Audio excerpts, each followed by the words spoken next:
समझाते हैं मंत्र के माध्यम से ज्ञान कर्म उपासना। जी हाँ, क्या बताया, बोला करो। ज्ञान कर्म उपासना के माध्यम से जो ऋग्वेद है उसको क्या कहा गया, ज्ञान कांड। अर्थात सबसे पहले हमको ज्ञान अर्जित करना पड़ता है। जो तीन अनादि पदार्थ है उनके विषय में जब तक हमको ज्ञान नहीं होगा तब तक हम ईश्वर की प्राप्ति नहीं कर सकते जी। तो पहले नंबर पर हमको वस्तुओं को जानना पड़ेगा, पहले ज्ञान अर्जित करना पड़ेगा और ज्ञान के बाद में फिर कहा कर्म।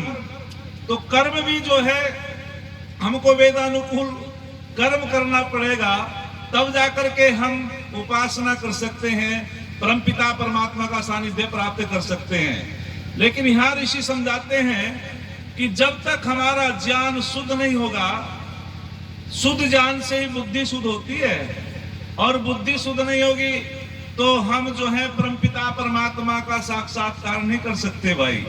तो उन्होंने कहा कि तीन प्रकार की बुद्धि होती है। एक सामान्य बुद्धि होती है जो हम सामान्य व्यक्ति हैं, एक कुबुद्धि होती है जो विपरीत बुद्धि होती है, विपरीत। एक होती है सात्विक बुद्धि, अर्थात जिसको ऋतंब्रह कहा। सात्विक बुद्धि का नाम ही ऋतंब्रह बुद्धि है। ऋत कहते हैं शाश्वत, अर्थात जो सदैव है, शाश्वत है, उस सत्य को समझ जाता है, वो बुद्धि समझ लेती है, चिंतन कर लेती है उसका। तो निश्चित रूपेण हमको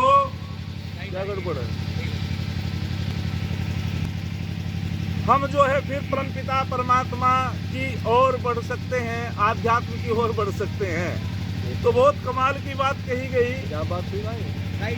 जब तक सात्विक बुद्धि नहीं होगी तब तक हम परमात्मा का चिंतन नहीं कर सकते। तो गायत्री मंत्र में भी किसकी प्रार्थना करते हैं, सुमित भ्राता जी?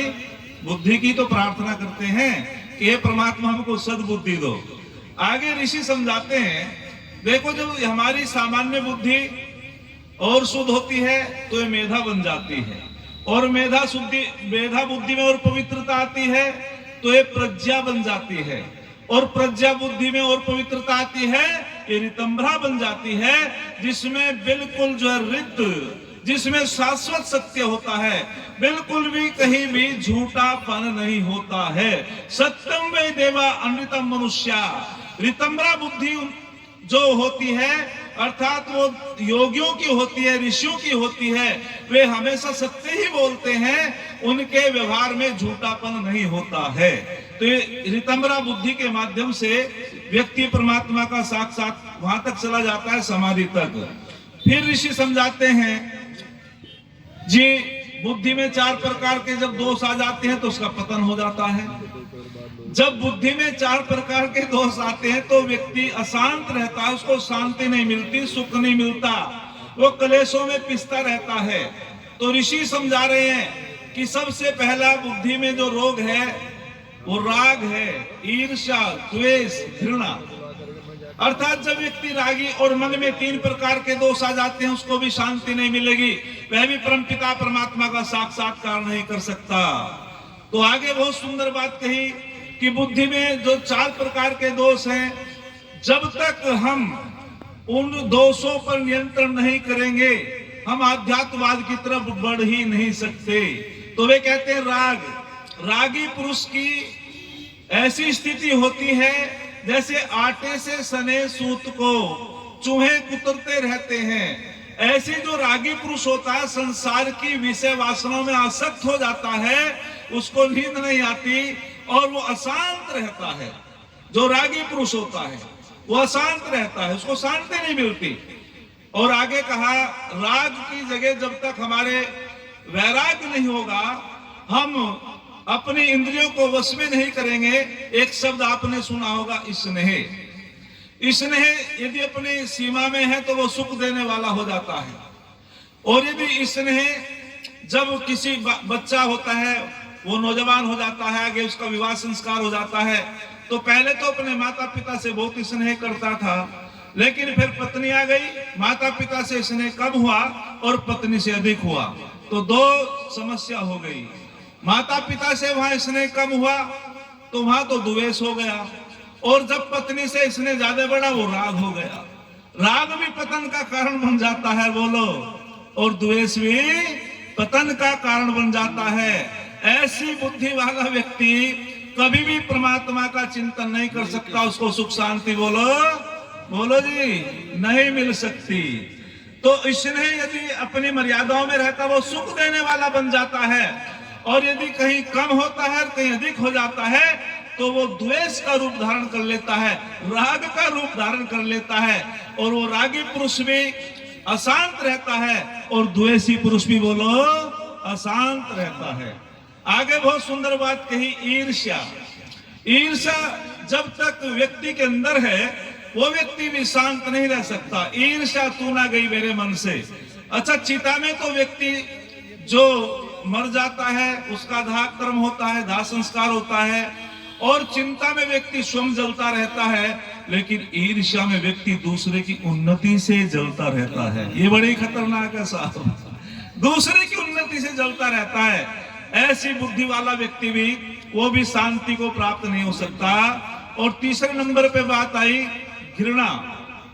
घृणा व्यक्ति को वो भी अशांत कर देती है।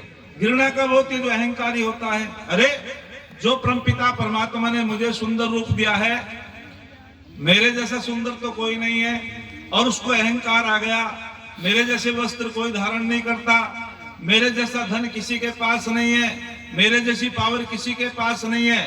वो दूसरों को जो है घृणित भावनाओं से देखता है, और यदि घृणा की जगह उसके अंदर करुणा भाव आ जाए कि जो परमात्मा ने मुझको धन दिया है, हे ईश्वर इनको भी धन दो, जैसी बुद्धि मुझको दी है इनको भी मेरे जैसी बुद्धि दे दो, तो शांति की स्थापना हो सकती है। और जो घृणा वाला व्यक्ति होता है वो अशांत रहता है, उसके मन में अहंकार रहता है।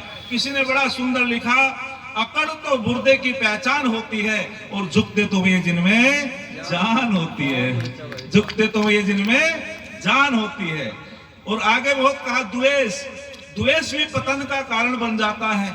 कैसे बन जाता है? यदि किसी ने किसी को कटु वचन बोल दिया तो उसके अंदर प्रतिशोध की भावना जागृत हो जाती है, और वो फिर उसका मन संध्या में भी नहीं लगता। अच्छा, संध्या में तो पढ़ते हैं कि हमें द्वेष नहीं करना चाहिए, परमपिता परमात्मा पे छोड़ देनी चाहिए बात, लेकिन मैंने देखे बड़े बड़े विद्वान, यदि किसी को समय कम दे दिया जा तो संचालक महोदय की जान को आ जा, छोटी सी बात पे झगड़ा कर देते हैं, दक्षिणा कम दे दी जाए तब झगड़ा हो जाता है, और वो तो बात बहुत बड़ी है। यदि किसी ने किसी को कटु वचन बोल दिया, उसके अंदर प्रतिशोध की भावना जागृत हो जाती है। ऐसा द्वेषी व्यक्ति भी मन को शांत नहीं कर सकता, ईश्वर की प्राप्ति, बोलो, नहीं कर सकता। तो उसको क्या करना चाहिए? द्वेष की जगह उसके अंदर क्षमा भाव जब आ जाएगा तो वो शांत हो जाएगा।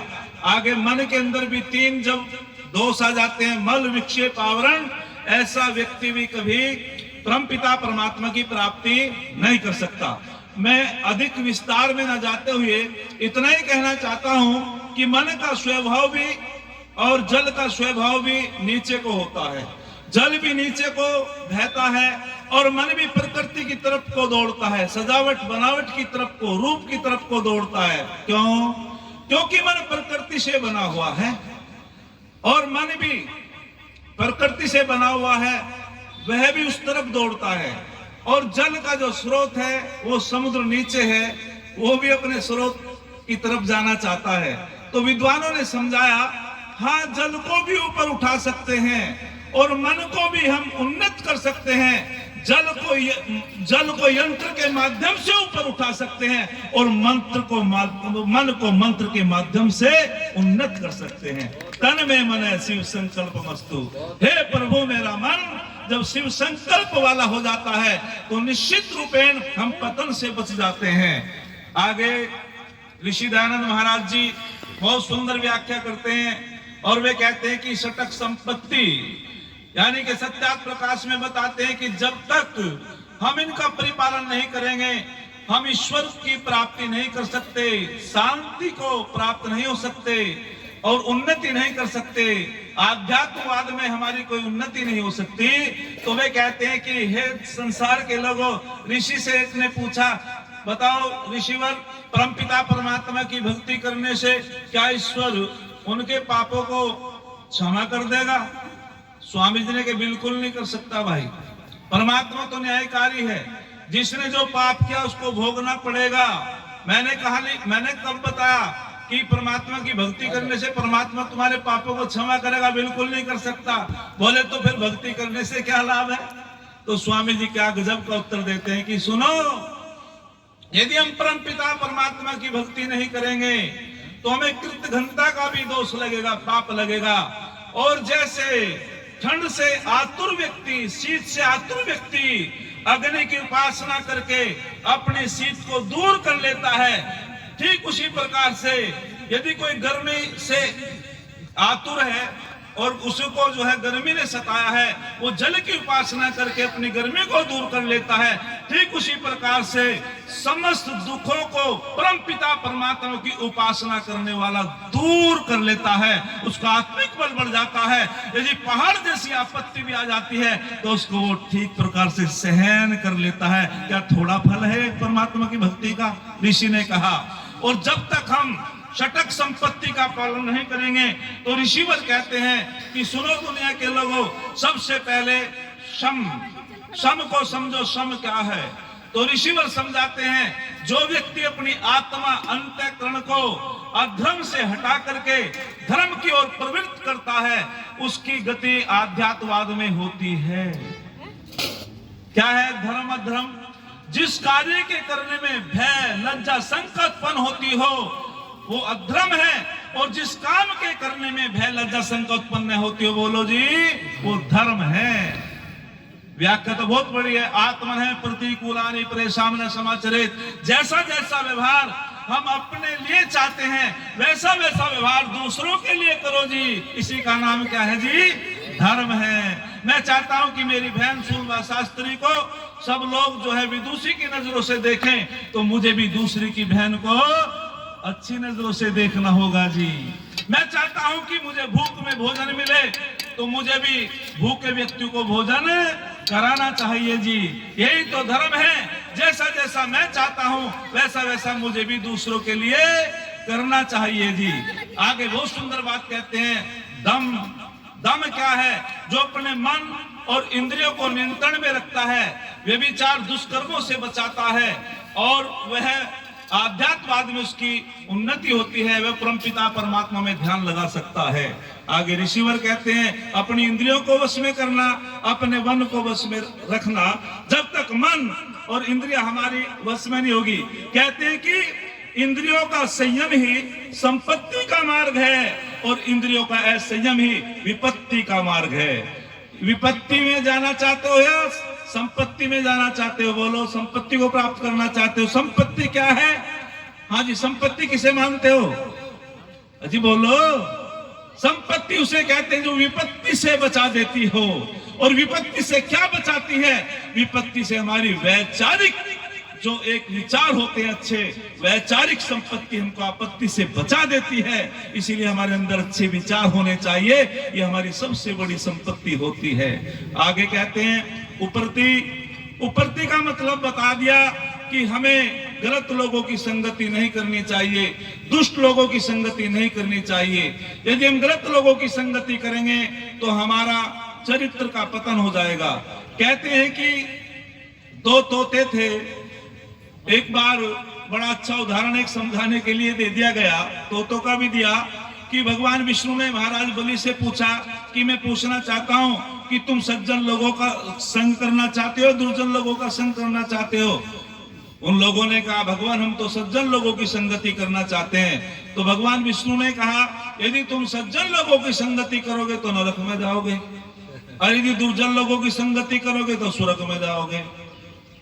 उन्होंने चिंतन करा, बोले ये तो उल्टी सी बात है, लेकिन फिर भी उन्होंने कहा कि सुनो भगवान, हम तो सज्जन लोगों की संगति करना चाहते हैं। बोले क्यों? कि जहाँ सज्जन लोग होते हैं वहां नरक भी स्वर्ग बन जाता है, और जहाँ दुर्जन लोग होते हैं वो स्वर्ग भी नरक बन जाता है। इसलिए हम सज्जन लोगों की ही संगति करना चाहते हैं। भगवान विष्णु ने कहा, तुम तो पास हो गए परीक्षा में, मैं तो तुम्हारी परीक्षा ही तो ले रहा था। तो सज्जन लोगों की संगति करनी चाहिए। और दुर्जनों की संगति कैसी होती है? जैसे कोयले की खान में बढ़ जाता है व्यक्ति, कोयले की खान में बढ़ करके सफेद पोशाक पहन करके यूं समझे कि दाग न लगे, ऐसा तो हो ही नहीं सकता। अर्थात ये अंगारे के समान होती है कुसंगति। यदि गर्म अंगारे को छुओगे जी तो हाथ जलेगा, और यदि ठंडे को छुएगे तो काला करेगा। तो दुर्जन लोग की संगति करने से तो हानि होती है, कोई भी लाभ होने वाला नहीं है जी। आगे उन्होंने कहा तितिक्षा। तितिक्षा का मतलब है कोई आलोचना करो, निंदा करो, कोई प्रशंसा करो, लेकिन जो साधक व्यक्ति है उन्हें अपनी साधना के मार्ग से विचलित नहीं होना चाहिए जी। उनको अपनी साधना के मार्ग पे लगे रहना चाहिए जी। क्या जरूरी है कि भाई टिटोला वाले, दादरी वाले, राठी नंगला वाले तो बहुत सम्मान करते हैं? क्या जरूरी थोड़ा कि सब विद्वानों का सब सम्मान करते हैं, आलोचना भी करते हैं? लेकिन घबराना नहीं चाहिए। जो आलोचना से डर गया, निंदा से डर गया, वो कभी समाज में धर्म का प्रचार नहीं कर सकता। ये तो चलता रहता है। हाँ, अर्जुन ने पूछा था भगवान कृष्ण से, एक बात बड़े पते की याद आई। उन्होंने कहा कि सुनो, यदि मैं युद्ध करूं, समाज की नजरों में, इतिहास की नजरों में मेरा नाम कलंकित हो जाएगा, समाज की नजरों में मैं गिर जाऊंगा। इसने अपने बाबा को मारा, अपने भाइयों को मारा, अपने गुरुओं को मारा। तो योगीराज कृष्ण ने एक बात कही थी कि सुनो अर्जुन, समाज का कुछ पता नहीं, तुम समाज किसे कहते हो? समाज कई प्रकार का होता है। एक श्रेष्ठ समाज होता है, एक शराबियों का समाज होता है। शराबियों का समाज श्रेष्ठ समाज को स्वीकार नहीं करता है। एक भांग वालों का समाज होता है, एक वाम मार्गियों का समाज होता है, जगरातों वालों का समाज होता है। तो मेरा तो कहने का उदाहरण ये, उस समय नहीं थे ये, मैं तो समझा रहा हूं। योगीराज कृष्ण ने कहा समाज का कुछ पता नहीं, वे गलत लोगों का सम्मान कर दे, गलत लोगों के गले में माला डाल दे। लेकिन याद रखना अर्जुन, समाज की नजरों में तेरा सम्मान हो या ना हो, लेकिन कभी अपनी आत्मा की नजरों में मत गिरना। और जो अपनी आत्मा की नजरों में गिर जाता है उसको कोई उठाने वाला नहीं मिलता। अपनी आत्मा की नजरों में नहीं गिरना चाहिए हमको। अरे समाज हमारी आलोचना करे ना करे कोई फर्क पड़ने वाला नहीं, लेकिन जब स्वयं अपनी आत्मा की नजरों में गिर जाएंगे हमको कोई उठाने वाला बोलो नहीं मिलेगा। बात तो ये है समझने की। आगे बहुत सुंदर बात कही। आगे कहा, बस एक बात कह करके मैं अपनी वाणी को विराम देता हूं। श्रद्धा, पांचवी जो संपत्ति है श्रद्धा। सत्य को धारण करना श्रद्धा कहलाता है। और जो वास्तविक श्रद्धा को समझ जाता है वो आगे बढ़ता है। एक अंधश्रद्धा होती है, एक श्रद्धा होती है। अंधश्रद्धा कहाँ होती है? जहाँ तर्क नहीं होता। तर्क तो है नहीं, लेकिन श्रद्धा वो अंधश्रद्धालु है। और जहाँ श्रद्धा होती है, तर्क नहीं होता, वो अंधश्रद्धा है। और जहाँ श्रद्धा नहीं होती, तर्क होता है, वो कुतर्की है। तर्क और श्रद्धा जब साथ साथ चलती है, वो निश्चित रूप में सत्य को प्राप्त कर लेता है, परमपिता परमात्मा को प्राप्त कर लेता है। तो श्रद्धा शब्द की व्याख्या कभी फिर मौका मिलेगा। और छठी संपत्ति है चित्त की एकाग्रता। ध्यानम निर्विषम मन है। जब मन में केवल अनेक विचार जो है, सांसारिक विचार, विषय वासनाओं के विचार नियंत्रण में आ जाते हैं, केवल एक विचार पिता परमात्मा का होता है, इसे कहते हैं चित्त की एकाग्रता। लेकिन समय की जो एक मर्यादा है, और वक्ता हमारे बीच में बहुत विशिष्ट हैं, उन्हें भी सुनना है। तो मैं तो जैसे भी गुरु जी के आदेश का पालन होता है, अतिक्रमण से आक्रमण होता है, एक क्षण करके अपनी वाणी को विराम देता हूं। आप लोगों ने बहुत दर्शित होकर के सुना, आपका बहुत बहुत धन्यवाद। किसी ने बड़ा सुंदर कहा है कि जिसको मेहनत से बहाना पसीना आता है, फटा आंचल दुखी दुर्बल का सीना आता है, चाहता है औरों के जीने में अपना जीना, सच तो यही है लोगों दुनिया में उसी को जीना आता है। सच तो यही है लोगों दुनिया में उसी को जीना आता है। इति ओम सम। आप लोगों का धन्यवाद।